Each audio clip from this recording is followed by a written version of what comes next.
What I always call MMA, this is the phrase I use all the time, so maybe it'll start getting annoying too. It's like extreme problem solving with dire physical consequences. That's why it's plus shit talking. Right. Throw in that too. High stakes, talking shit. Yeah, high stakes. There's an emotions battle, whether or not you can keep your emotions, how well you handle pressure. It's giant. Yeah. See, that's the thing about Conor McGregor. More than anything. Like, we shouldn't say more than anything. It's one of many things about him that's pretty interesting. But one of the most interesting things about him is he handles pressure like nobody I've ever seen. Yeah. Like when he fought Aldo for the title, he didn't even look remotely nervous. He was super relaxed, super calm. Well, then you start to think, though, that you go, how much of what you're seeing is how pressure is manifested through that guy? You know what I mean? Like, for instance, the press conference kind of antics. You're like, is that genuine? Is that an act? Is that how he handles the pressure of this high pressure situation by doing a fucking, bang bang show at the thing? So like but I personally, I find the guy, which is I think what you want, why someone becomes a star, endlessly entertaining on top of being good. So I'm tuning in too. I want to see the fucking show. He's the best shit talker of all time. I know I've said that before about other people. Yeah. Before that, I said Chael Sonnen was the best shit talker of all time, and I think he was for a while. But I think Conor tops him. Yeah. And all of a sudden, also as well, Conor has an additional significance to his shit talking because he knocks people dead. Right. It's a totally different thing. And Chael Sonnen, not that he's not a fucking animal, because Chael Sonnen's an animal, and he submitted Shogun Rua. Chael Sonnen's a very solid grappler. Sure. Came very close to beating Anderson Silva in their first fight. So he's a stud. But what Conor does differently is he ices guys with one punch. And that's a big factor in a fight when you're watching him and he fights Eddie Alvarez. And all of a sudden he dings him with a left hand and catches him and rocks him early on. You go, holy shit. And you realize, like, he's fighting a guy now at 155 pounds. And Eddie Alvarez is a big 155. He's a big guy, big muscular guy. Yeah. The idea is he's going to be able to wrestle Conor. He's going to be able to grab him and grind him out the same way he did with Anthony Pettis. Nope. Dealing with a totally different animal. Yeah. Conor's just got a totally different kind of focus as far as like the way he zooms in on targets. Yeah. And his precision, it's just speed. He's just dropping it in there with 100% speed. Like, that's a big part of what he's doing. He's not loading up at all. Yeah. And the ability to stay, like, when you load up, say, like, if you see someone coming at you, and you just go, like, all that's wasted time. Yeah. All that's wasted time. What Conor has is the ability to be perfectly technical in a firefight. So, like, Aldo's charging at him. This is, like, 13 seconds into the fight. Aldo's charging at him. And he knows how to just slide back and blam! Drops that left hand in on him. Is the striking the strongest part of his? Yes, for sure. His ground game is underrated. He's very good on the ground. He's very good defensively. He's got good sweeps. He sweeped Nate Diaz in their first fight. People forget that. He's the kind of guy. How much would you love to watch before he was a professional? I did watch him. Well, not before he was professional. Bar fights, though. Oh, Jesus. Because he's been in some definite scraps in bars before. I don't even think you're allowed to, like, get 18 in Ireland if you haven't been in a bar fight yet. Yeah, man. Like, we're going out tonight, lad. Put a prop on your cherry. That's probably the worst accent ever. Probably right up there. But I saw him fight in. I guess he was fighting in Cage Warriors. I tweeted to him in like 2013 before he came to the UFC. I said, "I'm a big fan, man. Yeah, I want you to come over." And did he? Yeah, I mean, like right after that, the UFC and him totally coincidentally. I definitely probably told anybody who listened to me about him. Yeah. Because I had seen him fight before. I'm like, this kid ices people. Yeah. His left hand is just devastating, and he's got a crazy style. He fights in his like wide stance, and he moves different, and he cracks guys. I'm like, this kid's legit. I'd like to see him in the UFC. I never asked you. There it is. Yeah. That's January of 2013, so it was almost 4 years ago.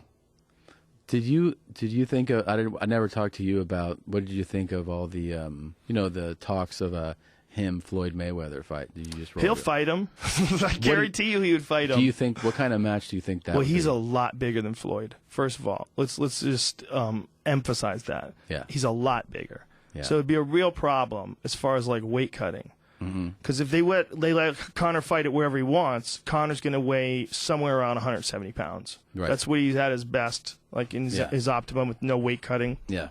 I don't think Floyd's that big. I think Floyd, I guarantee you he's probably not more than 160. Do you think Floyd's bigger than 160 in real life?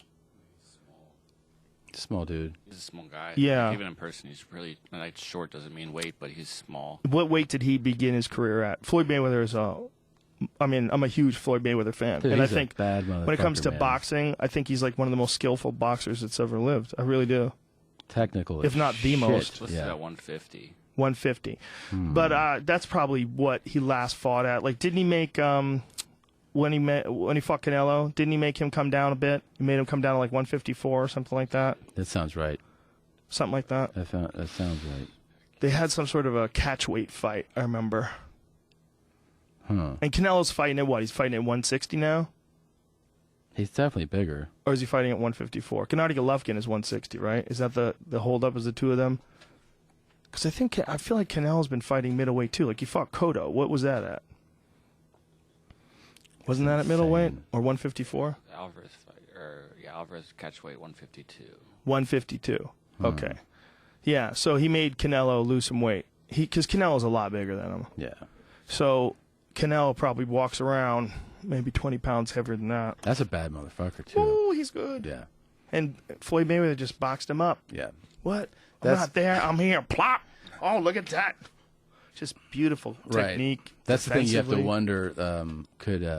Is like would Conor's skills, just technical skills, match up to somebody like the counter defense? You know? I can't imagine they would, unless Mayweather's so out of shape. Yeah, him. I'm saying on top of his game.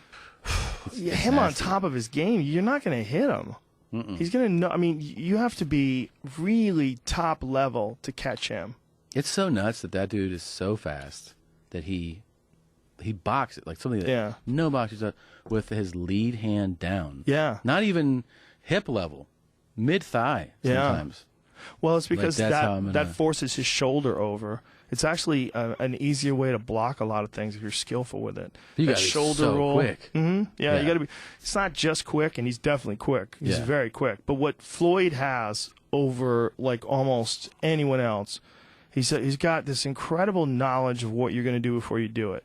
Like, he knows so much about boxing as a science from his brother, or his father, rather, and his uncle. His uncle, yeah. His uncle's Roger Mayweather, who's the Black Mamba, who's an all-time fucking exciting guy to watch in, like, the 80s and 90s. He would starch people, man. Dude, him on those HBO shows, they've never had a better comedy than Roger Mayweather moments.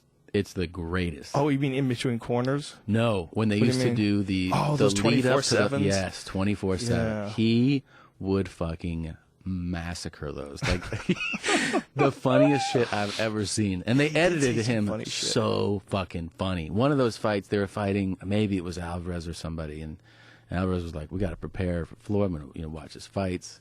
And and I know I'm just gonna have the fight of my life on my hands. And then they cut to to Roger Mayweather, and he goes, "Who the fuck is Alvarez?" And then it just cut out. like he was pretending he doesn't even know who the guy is. But that really was. You know that was a big part of the preparation for. I don't know if in the end it was, but for a long time, when they would go like, "How are you preparing for this fighter?" His answer and their legit answer was like, "They have to prepare for this shit." Right. Like, we're not preparing for anything. He better prepare a lot, And that's how they would approach it. Like, we're not studying you. You need to study this shit right now because it's going to be bad what happens to you. That's a good point. Yeah. It's a good point. Floyd's an interesting guy. He's had his hands broken a bunch of times. Yeah. There's been rumors about, like, fights that he must have had a broken hand in. Oh, he has had hands that were broken, and he still boxed. What does that feel like? So he got a winner's mentality. You can talk all the shit you want about that guy because it's fun to talk shit about him because he created this persona, Money Mayweather. But it's brilliant. It's a brilliant thing. What he did is brilliant. He created like someone to hate. Yeah. But is so talented you can't beat him. And you're buying that pay-per-view, which is exactly what he wants. You're hoping Canelo, please Canelo. Yeah. Yeah.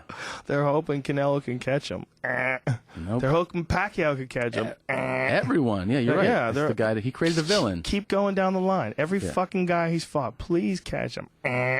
Maybe, you saw with Juan Manuel Marquez, he had a tough fight with Pacquiao. Yeah, shuts them down over, and then he'd be like, "I got 100 watches, man," and then that shuts them all down. People like they really fucking. I don't hate at all. I think that it's sometimes that persona can just get kind of boring. It's fun. It's fun, but smart. I'm like, all right, man. Just I'm saying, like Instagram. He's like, look at all this money on my bed, and then he'll be like, you know what I'm gonna do tonight? I'm gonna count it. And then it's That's just hilarious. like that. It's funny, it's entertaining, but it is like one note. He used to hold like bricks of money up to his ear Absolutely. like a phone, pretend Oh, he's yeah. talking on the money. Yeah. Hilarious. Cars, like I got Ridiculous. 50 cars. They're man. all white too. Yeah. He's got like Bugattis and shit, and It's like, Bentleys this and one they made Rolls's. 3 of it. Me. Jesus Christ! Oh my goodness. What is that? $100 million that he got? Yeah. From what? It was his purse from one of his fights. He's like, That he was my a promoter on. God, Yeah. that is so Yeah. insane. Yeah. He made $100 million. Yeah. This is where hippies start going crazy about income inequality. This is there's the sentence. Look at this. He goes, "This is just one of my many checks." Gotta love these backseat drivers. So worried about, hey, but hold on, where you going? Yeah. Gotta love these backseat drivers so worried about another man's legacy instead of trying to write their own. Ultimately, I will always have the last laugh. This is just one of my many checks, a cool $100 million that I still have every dime of. Y'all still have to work, however. I'm happily retired. At the end of the day, it's them Benjamin Franklins that matter to me, so the joke's on you. I've made smart investments. Sorry for those who thought that I couldn't read, write, or count. Here we go. Y'all call them watches, I call them timepieces. Y'all call them boats, I call them yachts. Y'all call them houses, I call them mansions. What does that mean? Y'all charter jets, and we own jets. The money team. There you go. Hmm. Yeah, I got it. I think he's rich. I think he definitely has money. I think so. He's made a lot of fucking money. That's for He has, goddamn dude, sure. He's excellent at what he does, for sure, across the board. Yeah. I mean, there's no doubt about it. Yeah. But he's also, And we left out it's that funny. he's 49-0. Yeah, 49 and 0. Yeah. And he's the only guy. He hasn't broken Rocky Marciano's record yet. Right. He's tied it, which is really interesting. Like, I wonder if that's on purpose. I wonder if he doesn't want to break it. Well, I think Doesn't want to people him, talking shit about him. the pressure of it going away is the thing that happens. Like as the older you get, like you know what I mean. This is a good boxing retirement age for him. Mm-hmm. And it's like, do you want to do 50? Yes. Well, it's got to be a meaningful 50. You can't fight some scrub for 50, and then you start to think about, oh fuck, like Yeah, if he's gonna fight Pacquiao again, I wonder what kind of. I'm sort of out of the loop. I wonder what kind of numbers Pacquiao gets on his fights now. If, like a lot of people are watching. I'm sure he still The does last pretty one? well. But he just fought. He did just fight. Yeah. I didn't hear any peep about it. Yeah, but who was he fighting? Then maybe that's why. You know? He still does. I mean, it's got to be significant numbers still. Yeah, he must, right? Yeah. So that's He's a still big star. a big, worthwhile fight. Oh yeah, he's got a big bankroll. I mean, payroll. Pacquiao? Like apparently, Look at this. Pacquiao Vargas fight surpassed 300,000 pay-per-view buys. Is Pacquiao Mayweather 2 possible? That's decent. Those are decent pay-per-view buys. 300,000. That's pretty good. what do the big fights, like big MMA fights, get? I didn't. The big ones are over $1 million. Oh really? I think probably the UFC. I don't know if it's been released yet. What UFC 200 got, or UFC 205. Either one of those. Madison Square Garden was a pretty fucking substantial card. Yeah. I would imagine the numbers of that would have been insane. And it was a Conor McGregor card. I would have to was think nuts. that that's the biggest card ever.